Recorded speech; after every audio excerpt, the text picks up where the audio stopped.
Bonjour, dans cette vidéo, je vais répondre à la question suivante. Faut-il contrôler ses gestes? Alors en fait, c'est une question qu'on me pose souvent et moi je dis non, il ne faut surtout pas contrôler ses gestes, il faut libérer ses gestes. Je m'explique. En fait, déjà, contrôler ses gestes, c'est assez illusoire. On ne peut pas tout contrôler. Si vous pensez contrôler votre visage ou contrôler votre posture, en réalité, vous contrôlez que 1/10 de l'ensemble de votre corps.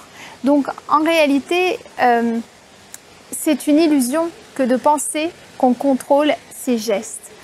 Ensuite, lorsqu'on essaye malgré tout de contrôler ses gestes, eh bien, on sait que le contrôle dure 3 ou 4 minutes.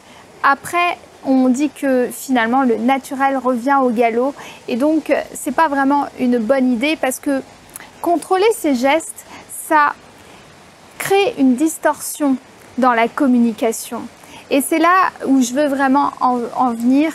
C'est-à-dire que si vous tentez de contrôler vos gestes, vous allez perdre de l'influence dans votre communication. Vous allez perdre de l'authenticité, vous allez perdre votre côté peut-être convaincant ou dynamique.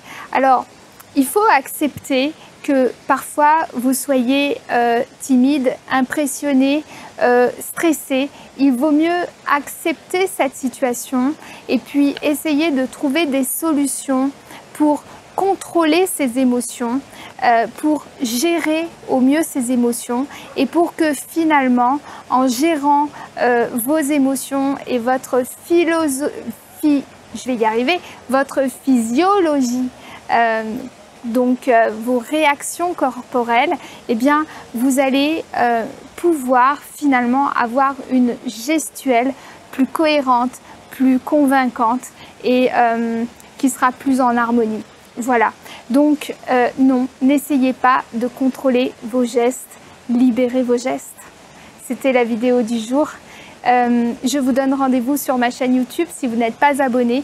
Je publie régulièrement des vidéos sur la communication non verbale et n'oubliez pas le deal, si vous aimez, vous partagez. Je vous remercie infiniment. À très bientôt.